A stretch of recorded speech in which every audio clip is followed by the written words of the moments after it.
बिस्मिल्लाहिर्रहमानिर्रहीम। अस्सलाम वालेकुम नाजरीन, आप देख रहे हैं प्राइम टेलीविज़न नेटवर्क और मैं हूं आपका होस्ट फेरोज़ खान। नाजरीन, आपको मालूम है कि गज़र जो है सुसाइड्स के हवाले से गज़र में एक तशवीशनाक सूरत हाल इख्तियार कर चुका है ज़िला गज़र बिलखुसूस। इसके वजूहात क्या हैं, इसकी प्रिकॉशंस क्या हैं, इनकी रोकथाम के हवाले से क्या इक़दाम होने चाहिए, इस हवाले से हम आज अपने स्टूडियो में हमने दावत दिया है जनाब इनायतुल्लाह साहब को। आपने मुख्तलिफ़ इदारों में, मुल्क के मुख्तलिफ़ हिस्सों में मुख्तलिफ़ इदारों के साथ मिल के सुसाइड के हवाले से रिसर्च किया है, मुख्तलिफ़ इदारों के साथ काम किया है। तो हम आज इनसे जानने की कोशिश करेंगे कि ये सुसाइड से आखिर लोग करते क्यों हैं, इनकी वजूहात क्या हैं। इनायतुल्लाह साहब, आपका बहुत शुक्रिया, आप हमारे स्टूडियो में तशरीफ़ लाए। सबसे पहले तो आपसे मैं ये पूछूंगा कि आपको पता है गज़र में इस वक्त आए रोज़ खुदकशियों की खबरें आम होती जा रही हैं। जी बिल्कुल। तो ये खुदकशियाँ आखिर लोग करते क्यों हैं, इनकी बुनियादी वजूहात क्या हो सकती हैं? सर, सबसे पहले मैं जो है आपको बताता जाऊं कि मेरा इनसे कैसे ताल्लुक़ पड़ गया। तो हम जब गवर्नमेंट यूनिवर्सिटी लाहौर से जब हम हमारी साइकोलॉजी जो डिपार्टमेंट है हमारी यहाँ गिलगित के ही जो सीनियर्स थे, जब उनका रिसर्च चल रहा था तो हमने उनके साथ काम किया, हमने उनको इंटरव्यू किया, हमने यहाँ के बारे में बताया। तो इस तरह इस सुसाइड के हवाले से जो है मेरा वास्ता पड़ गया। तो मैंने जहाँ तक ये चीज़ें देखे हैं, इनमें मैंने कोई 4-5 मेन फैक्टर्स जो है इसके मैंने जो है रिसर्च में पाया है। एक तो ये बात है कि लोग पहले से ये शिकायत करते हैं, हमेशा जब भी खुदकुशी होती है तो हमें यही सुनने को मिलता है कि इस पे इन्वेस्टिगेशन होना चाहिए, इस पे रिसर्च होना चाहिए। लिटरेचर भरा पड़ा है, बहुत ज़्यादा इन पे हो चुका है ये काम, लेकिन उसको सोसाइटी में अप्लाई करने की बात है। सोसाइटी में अप्लाई करने की ज़िम्मेदारी हमारी है, सोसाइटी में बसने वाले लोगों की है। तो मेरा पहला फैक्टर था सबसे पहले जो है ग्रूमिंग से। अब अगर परवरिश में किसी भी बच्चे को उसका एक ये अकीदा बनाना चाहिए, चाहे वो आप मजहबी तौर पे बनाओ, ज़रूरी नहीं है कि आप उसी फ़िरक़े के लिहाज से बनाओ या फिर मज़हब इस्लाम को यूज़ करो, वो सोशली बनाओ या उसका एक अकीदा, एक बिलीफ उसके अंदर होना चाहिए कि दुनिया में बहुत ज़्यादा हर्डल्स है, बहुत ज़्यादा हर्डल्स है और उन हर्डल्स का हमें सामना करना है, पीछे नहीं हटना है।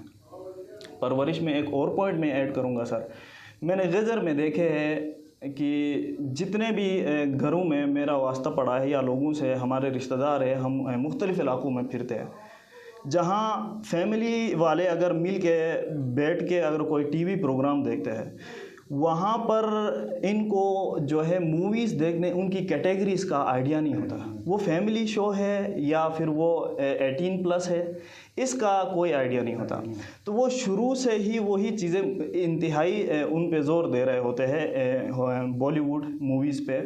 वहाँ से उनके अंदर एक इश्क और प्यार और वो चीज़ें उनके दिमाग में ज़्यादा बैठ जाते हैं। तो वो तो या तो बच्चा जो है वहाँ देवदास का शाहरुख खान ही बन जाता है या वो तेरे नाम का सलमान खान बन जाता है। तो उनको ये एक मीडिया थ्योरी होती है जो उनके माइंड में इंजेक्ट होता है कि अगर इश्क करो तो उसको पाओ, नहीं तो खुद को ख़त्म कर दो। एक तो ये चीज़ें मैंने देखे बहुत ज़्यादा, हमारी यूथ इस चीज़ के पीछे है। सेकेंड फैक्टर अगर मैं आपको बता दूं तो सेकेंड फैक्टर एक गैप आया है सर ओल्ड जनरेशन और न्यू के दरमियान। टीनेजर्स जो है इस वक्त इंतहाई फ्रस्ट्रेटेड है, मतलब हमारा जो पहनने से लेकर हमारे खाने पीने का हमारा टेस्ट ही चेंज हुआ है। जो टीनेज है, जो यूथ है, क्योंकि वो दौर नहीं रहा है, तो उनका जो है डिसीजंस जो होते हैं, उनके जो डिसीजंस होते हैं वो ट्रेडिशनल पॉइंट ऑफ व्यू पे नहीं होते हैं, जबकि हमारे जो ओल्ड जनरेशन होते हैं वो ट्रेडिशनलिस्ट होते हैं। मुझे बजात खुद आप मुझसे कहोगे कि अगर आप अपनी मर्ज़ी से अपना कोई शादी का फ़ैसला ले सकते हो, मैं अभी नहीं कह सकता हूँ। मैं इतने फ्रैंकली बातें कर सकता हूँ, लेकिन मुझे आज़ादी है, लेकिन फिर भी मेरे ऊपर कुछ मेरे बड़े हैं, मैं और उनके दरमियान एक गैप है। बिल्कुल, उस गैप को अगर ख़त्म करें, अगर हम अपने बच्चों के जो मसाइल है उनके साथ फ्रैंक हो गए वो चीज़ें शेयर करें, तो वो चीज़ हल हो सकता है। आपकी इस बात से थोड़ा सा मेरा इख्तिलाफ यहाँ रहेगा। यहाँ पे बच्चों की कम उम्र बच्चों की या बच्चियों की बात नहीं हो रही। यहाँ पे जो रिकॉर्ड हमने जो डेटा इकट्ठा किया है, यहाँ पे 70+ एज के जो लोग हैं वो भी सुसाइड कर रहे होते हैं। बिल्कुल सर। तो उनकी क्या वजूहत हो सकती है? या जिनके बच्चे हैं, ऐसी ख्वातीन हैं जिनके घर में 2-2 3-3 बच्चे हैं, वो भी सुसाइड कर रही होती हैं। अब कल ही की बात है, हम इस ऑफिस गए थे तो वहाँ पे एक खातून को दरिया के किनारे से पकड़ के लेके आए थे। उसके घर में 3 बच्चे और वो खुदकुशी करने जा रही थी। तो ये किस बुनियाद पे कर रही होंगी? ये बहुत अच्छा सवाल आप इसका ये है सर, ये जो थर्ड फैक्टर मैं आपको डिस्कस कर रहा हूँ कि हमने जब साइकोलॉजी डिपार्टमेंट के लोगों से जब हमारी डिस्कस हो रही थी, जब वहाँ हम रिसर्च करते थे, तो इस इलाके के लिहाज से क्लाइमेटिक एक फैक्टर भी था। क्लाइमेट का इंसान की मेंटेलिटी पे बहुत ज़्यादा असर होता है। यहाँ के आपको पता है गिलगित के लोग जज्बाती है, ये आम सी बात है। तो वो इंतहाई सेंसिटिव और इमोशनल होते हैं। डिसीजंस लेते वक्त वो ज़्यादा सेंसिटिव और इमोशनल होकर लेते हैं। इसमें आप देखो तो सारे एज वाले आ जाते हैं इस फैक्टर में, वो किसी पर भी ये चीज़ असर हो सकता है। तो अब आप ग्रूमिंग और इन सारे चीज़ों को आप लिंक करो तो उनका इम्पेक्ट इनके ऊपर ज़रूर पड़ता है। ठीक। अब आप अगर जनरेशन गैप का जो मैंने जिक्र किया उसको इसके साथ लिंक करो तो इसका फिर भी इम्पेक्ट पड़ जाता है। सर आप आते हैं अगर फोर्थ फैक्टर, थोड़ा सीरियस होते जाएंगे हम। फोर्थ फैक्टर ऐसा है सर, आपको पता है हमारे गज़र में किसी भी इलाके को जांचने के लिए हमें पता है कि उनके वहाँ के कैसे लोग रहते हैं, ये देखना होता है। यहाँ पर अक्सरियत में इस्माइली कम्युनिटी है और बाकी सुन्नी है, 2 कम्युनिटीज़ रहते हैं। को एजुकेशन का बेहतरीन कल्चर है। और हमारा जब हम को एजुकेशन देते हैं तो वो बच्चे कॉलेज लेवल तक पढ़ते भी है, तो ज़ाहिरी बात है उनका ख्याल क्रॉस मैरिजेस का भी होता है। तो जो क्रॉस सेक्ट जो मैरिजेस का बहुत ज़्यादा इशू मैंने पाया है इस इलाके में, तो वो ऐसे फैसले जब कर लेते हैं तब हमारे जो है सोसाइटी के लोग वो एग्री नहीं करते। आप चाहे किसी भी सुन्नी को उठा के पूछो, वो नहीं मानते, वो एक्सेप्ट ही नहीं करते। तो वो दोनों साइड से ये मामला चल रहा होता है।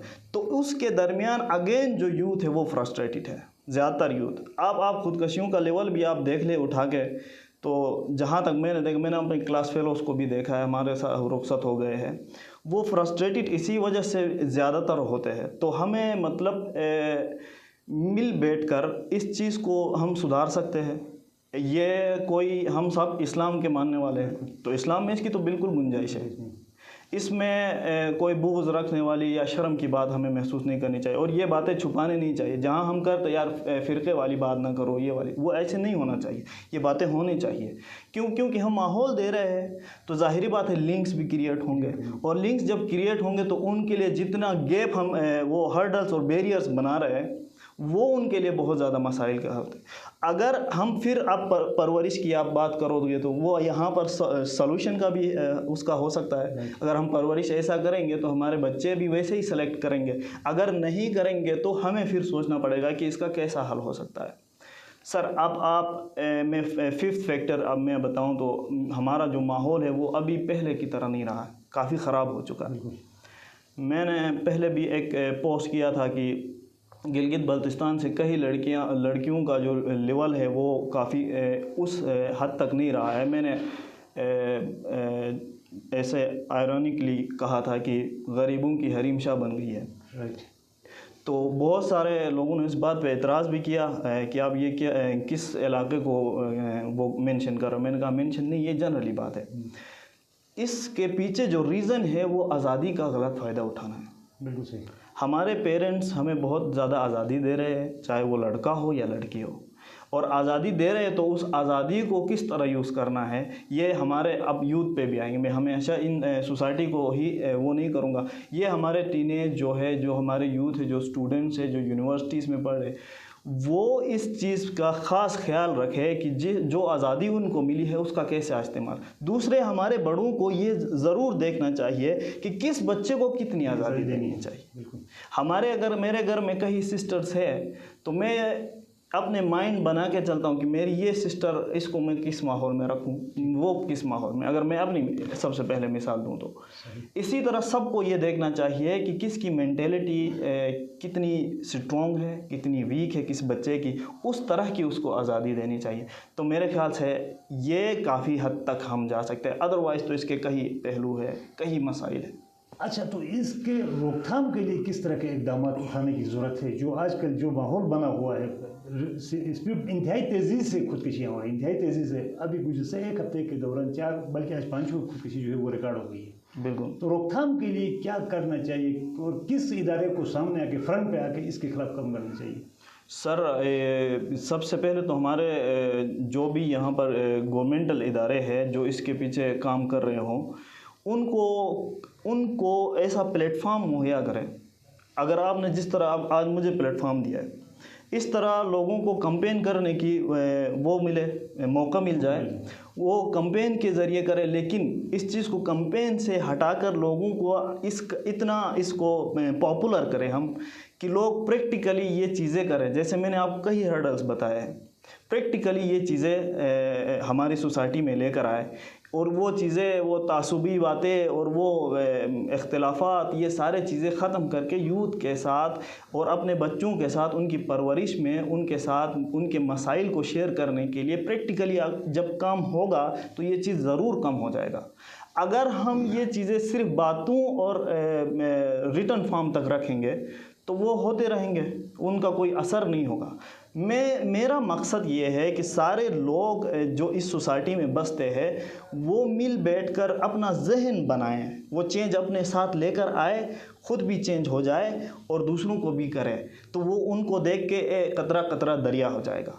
मेरा कहने का मतलब यह है। आपने चूँकि इससे पहले भी इस पर काम किया है, मुख्तलिफ इदारों के साथ मिलकर काम किया है, तो गज़र की सूरत हाल आपके सामने है। क्या समझते हैं यहाँ पे जिन इदारों के साथ आपने काम किया उनको यहाँ पे लाके लोगों को कन्विंस करने के लिए आप कोशिश करने का कोई इरादा आपका है? बिल्कुल मेरा है, बिल्कुल मेरा है। अगर मुझे प्लेटफॉर्म मिला तो मैं बहुत ज़्यादा मोटिवेशनल स्पीकर्स जो होते हैं उनको मैं इनवाइट ज़रूर करना चाहूँगा। वो यहाँ आए, लोगों को बताए कि ये कम से कम एक फ़र्द जो है, एक इंडिविजुअल के दिमाग में ये बात डाल दे कि ये काम बुज़दिलों का है। चाहे जितने भी मसाइल आपके हो, जितने भी हमने डिस्कस किए, वो सारे काम अगर आप पे नहीं हो रहे, बोझ आ रहा है, तो खुदकशी बुज़दिली है। और इस्लाम में ये हाँ, इस्लाम में भी हराम है, ये बुज़दिली है। तुम हार मान रहे हो, तुम जी कर दिखाओ, तुम्हें रोकने वाला कोई नहीं है। तो वो वाली बात है ना, तुम अपनी करनी कर गुजरो, जो होगा देखा जाएगा। तो ऐसा एक बिलीफ उनका होना चाहिए, तो वो बच्चे लड़ेंगे। अब हर्डल्स की बात करें तो हमारी लाइफ में बहुत ज़्यादा है। हमने अभी कल की जो बच्ची यासीन की, वो कह रहे हैं कि उनकी दादी की डेथ हो गई, तो उनको बहुत ज़्यादा तकलीफ़ हो गया और वो जाकर उसने ये काम कर दिया। उसको लगा कि मैं ज़्यादा गम मना रही हूँ। मैंने भी बहुत कम सिनी की उम्र में अपने अब्बू को खो दिया, तो अब अगर मैं जाकर लटक जाऊँ तो मैं बुज़दिल हो गया। अब मुझे आगे बढ़ना चाहिए हर हाल में। अब इसी तरह उस एक बंदे को खोने के बाद कई हर्डल्स और सामने आएंगे, तो कई लोगों के लाइफ में गुर्बत का मसला होगा, कई लोगों के लाइफ में मैरिज का मसला होगा, कई लोगों के लाइफ में जो है सेक्ट जो है वो बैरियर बन के खड़ा होगा।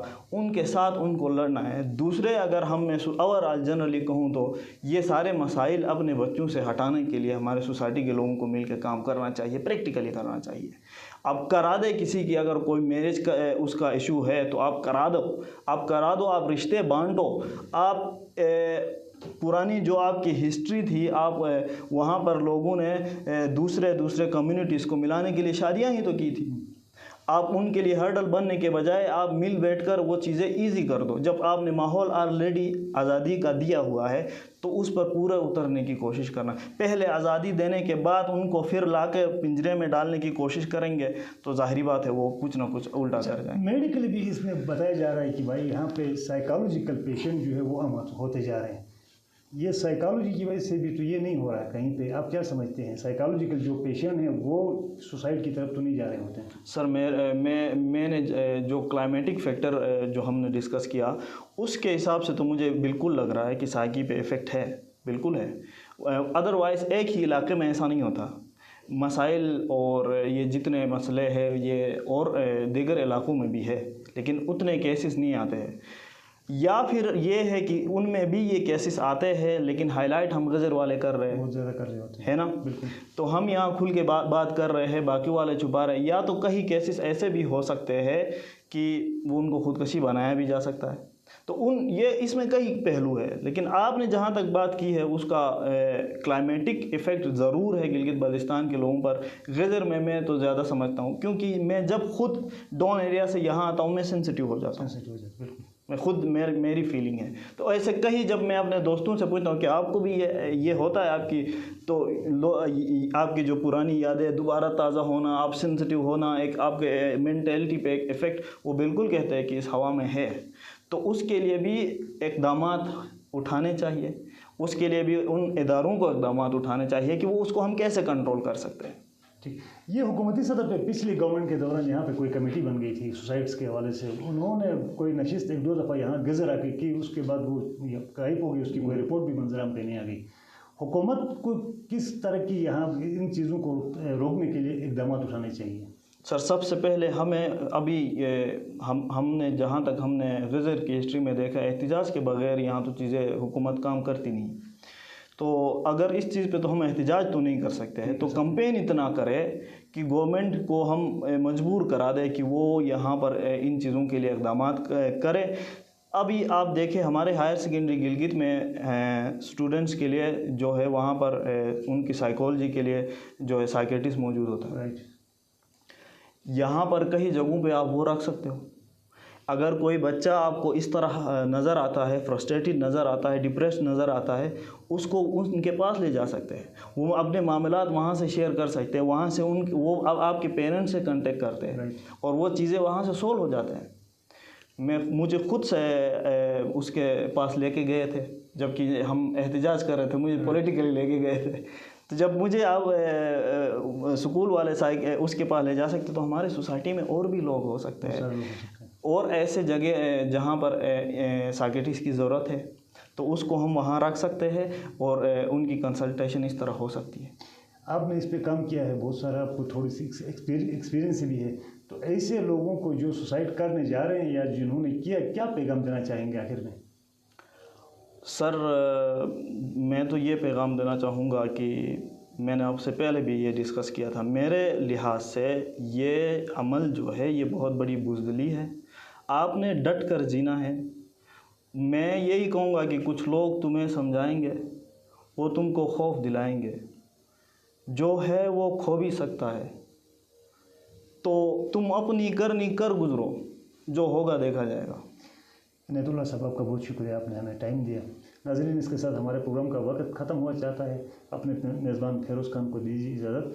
फेसबुक पे हमारा पेज है प्राइम टेलीविज़न नेटवर्क, उसको लाइक करें, और यूट्यूब पे प्राइम टेलीविज़न नेटवर्क के नाम से मौजूद है, उसको सब्सक्राइब करें। अल्लाह हाफ़िज़।